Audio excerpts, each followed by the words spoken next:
The year is 2001. Summer to be more precise. The game, not one game, but two full Zelda adventures for the Game Boy Color. Hey everyone, it's the Boxhead Baron here, and today we're going to take a look back at The Legend of Zelda, Oracle of Ages, and Oracle of Seasons. The Game Boy Color, released in 1998, is a bit of an odd beast. It was released in between two other behemoth Nintendo handhelds. The original Game Boy that came before, and the Game Boy Advance that came after. And it was really just a stopgap between those two consoles for Nintendo. But that didn't stop Nintendo from releasing some pretty awesome games nonetheless for it. And two games that are uniquely Game Boy Color are The Legend of Zelda, Oracle of Ages, and Oracle of Seasons. Actually developed by Capcom, these games were actually going to be a trilogy at first, but due to some mechanics that I'll mention later on, the third game was scrapped in favor of just two games. The two Oracle's games borrow very heavily from the extremely well-received Game Boy game, The Legend of Zelda Link's Awakening, which also got a remaster with color on the Game Boy Color. Both Oracle games have the same graphical style and use a very similar control scheme and menu setup to what Link's Awakening had already established. They really just took what Link's Awakening had already done and built on it, rather than reinventing the wheel. These two games are very much products of their time. They follow the tried and true Zelda formula of trying to collect 8 random items throughout the games. And then once you have the 8 items from the 8 dungeons, you go and you fight the big bad. But in reality, since there's 2 games, it's actually 8 dungeons per game. So if you bought both games back in the day, really you were in for a big mega-sized adventure of 16 dungeons, 2 final bosses, and then again with the mechanic that I'll talk about later, you could actually fight one super ultimate final boss if you beat both games and then connected your data together. It's just very impressive how much content these things offered. Each game was also developed with its own core gimmick in mind. Oracle of Ages, for example, was conceived to be the more puzzle-heavy game, whereas Seasons was designed to be more combat-heavy. And it's not to say that each one only focuses on either combat or puzzles, because there's combat and puzzles in both. And honestly, as a kid playing the games, I would have never guessed that one is more puzzle-oriented and one is more combat. And looking back at it now, you can kind of see that, yeah, that is kind of the case. Even so, I think both games have a very good blend of both combat and puzzles. The other major gimmick is really in the name of each game itself. In Oracle of Ages, you receive a harp that allows you to travel through time. The world itself in Oracle of Ages is cut up into 2, so there's the past and then there's the present. And by using the harp, you're allowed to travel between the 2. As the game progresses, you actually upgrade the harp, so at first you could only travel to the past from the present and vice versa at very specific spots. And then as time goes on, you learn new songs for the harp, which really just allow you to travel between the past and the present more freely, so no longer needing to do it, for example, in those specific spots, but wherever you want. In Oracle of Seasons, the gimmick takes the form of the Rod of Seasons. By climbing up on a tree stump and then wiggling the rod in his hand, Link is basically able to change the season of the area that he's currently in. And by doing this, new ways through the area will be opened and unlocked. So for example, by transforming it into wintertime, water is frozen over. There's piles of snow on the ground that he can use his shovel on.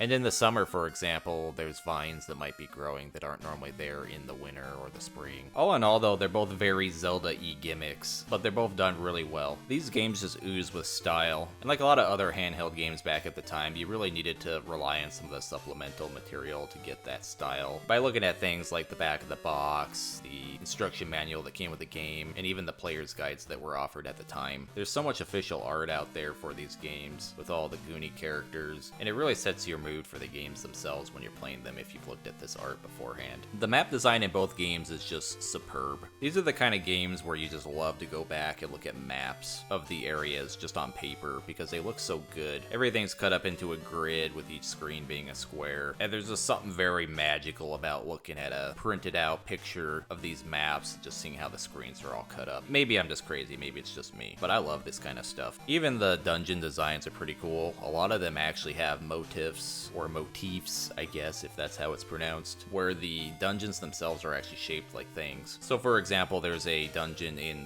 Oracle of Seasons called the Sword and Shield Maze. The different floors of the dungeon actually look like a sword and a shield, and I just think stuff like that's pretty cool. When it comes to items, oftentimes Zelda games are defined by them, and you'll find all the usual items that you would expect out of a Zelda game in these two as well. So you've got your bombs, you've got what's called the Rock's Feather, which I believe was also in Link's Awakening and it allows him to jump. You've got the boomerang, you've got his sword and shield obviously, so all the basics are there, and even the slingshot is present. But there are some unique items to these games as well. Things like the seed satchel, which is just a bag full of seeds, and there's all these trees around the world map where you can gather different types of seeds from. The seeds themselves don't do all that much in the game, but they serve as ammo sometimes for the slingshot, or this item called the seed shot, which is kind of like a slingshot, and it's found in Oracle of Ages. And some of the seeds have some kind of hidden uses that aren't really used all that much. So there's Pegasus seeds, which give Link a burst of speed when he uses them. There's also Ember seeds, which will light fires, and another type of seed called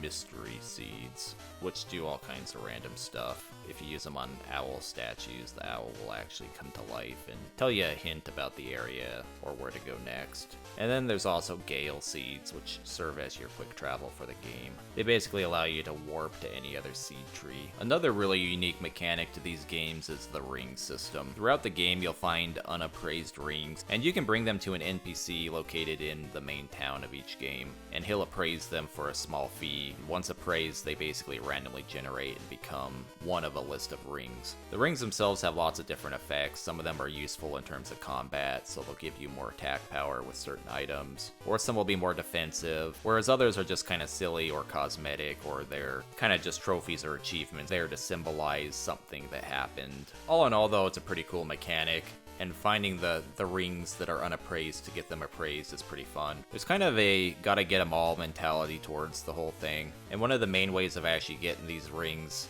is to plant seeds in soil spots. They're called gacha seeds. And then you go off for a little bit and fight some enemies, and when you come back, the seed has grown into a tree, and the tree has a nut on it that you can cut open, and the actual loot within the nut is randomly generated as well. And sometimes you'll get rings out of this. And it has the typical kind of gacha mechanic of, well, not everything that comes out of the tree nut is very good. You'll get just healing hearts sometimes and stuff like that, so it's just a cool system all in all. And it's definitely something that's unique to these games. I can't think of any other Zelda game that has had a system like this in place. There's also kind of a little mini game that triggers sometimes when you enter a screen and a song will start playing. And this witch called Mabel, she'll randomly start flying around on the screen in random directions. And if you're able to get in her path and actually collide with her, she'll drop a lot of the items she's carrying all over the map screen. And then you kind of got to play this little mini game where you run around and try to get all the items that she's dropped before she can pick them back up. It's kind of actually pretty mean when you think about it, because you're stealing from her basically, but not complaining too much, because this is another good way of collecting those rings. She'll sometimes drop those, or, some other useful items like heart containers. And it's just a very cool little mechanic and mini game. And while we're talking about unique mechanics, these games also have a partner system. So in each game, you can befriend one of 3 animal buddies. There's Ricky the kangaroo, there's Dimitri I guess he's a Dodongo, I'm not really sure. And then there's Mr. Mushy Wushy Shmushy, the big bear. And you can only really befriend one each game. And what's cool about them is they each have their own abilities. So Ricky the kangaroo can jump over holes, and he can punch with his boxing glove fists. And Dimitri, he can swim up waterfalls. And then there's Smush, or Mush, or whatever the heck his name is, and he can fly over gaps. Surprisingly, somehow. I'm not really sure how those little wings do it for him. And you summon these guys with a flute. So it's kind of like having a mount or a horse, but just more unique.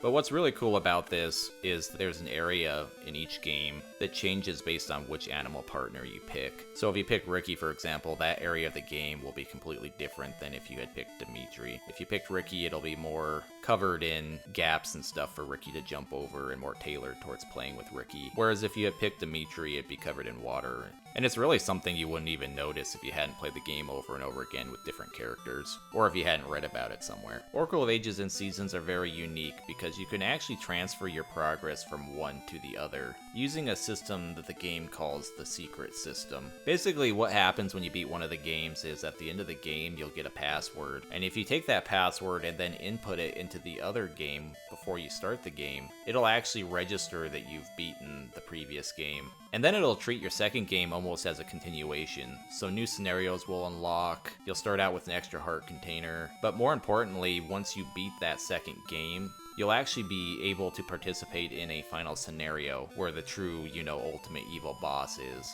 And there's many other secrets besides the one that you get from beating the first game. You can also get passwords for things like transferring your rings from one game to the other, and it's actually the only way to get all the rings, because there are rings that are exclusive to each game. So, you know, the Pokemon is strong in this. But the secrets are also used for other things too. For example, the graveyard secret. If you speak to a ghost in the graveyard in Oracle of Ages after you beat the game, he'll give you a secret. And then if you boot up Oracle of Seasons, and you visit the graveyard in that game, and you dig a hole in a certain spot, you'll reveal a staircase. When you go down the staircase, there'll be another ghost there. And if you tell that ghost in Oracle of Seasons the password that Ghost in Ages gave you, it'll actually let you play a mini game. And then once you do that mini game, you'll get a heart container. But then the story doesn't end there, so now you've got the heart container in Oracle of Seasons, but what you can do is take a password that ghost gave you, and you can actually take that password and put it back into Oracle of Ages. And that way your Oracle of Ages file can also get that same heart container. All in all, it's just a very unique mechanic.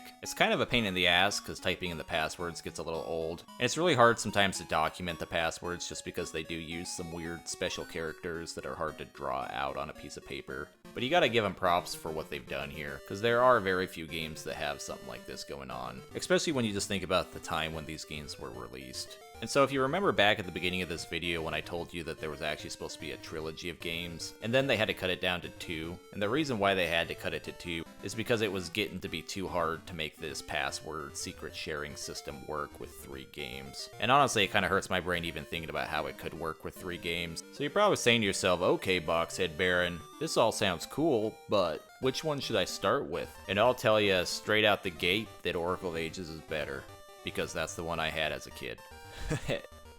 And if I'm being completely honest with you, really it doesn't matter. I would say just take what I've talked about here, think about the core mechanic of each game, so time travel versus season changing, and just pick whichever one you think sounds the coolest, because they both are different games. So in reality, you should really want to play them both. So pick one to start. If you like it enough to beat it, then boot up the second one afterwards. Even Nintendo's made it super easy for you to play these games. They just recently released them on the Nintendo Switch eShop not too long ago. And for being as old as they are, they hold up surprisingly well. Alright guys, this has been the Boxhead Baron. I hope you enjoyed the video. Please like, comment, and subscribe. And as always, just remember, rings do nothing unless worn, said a wise man once.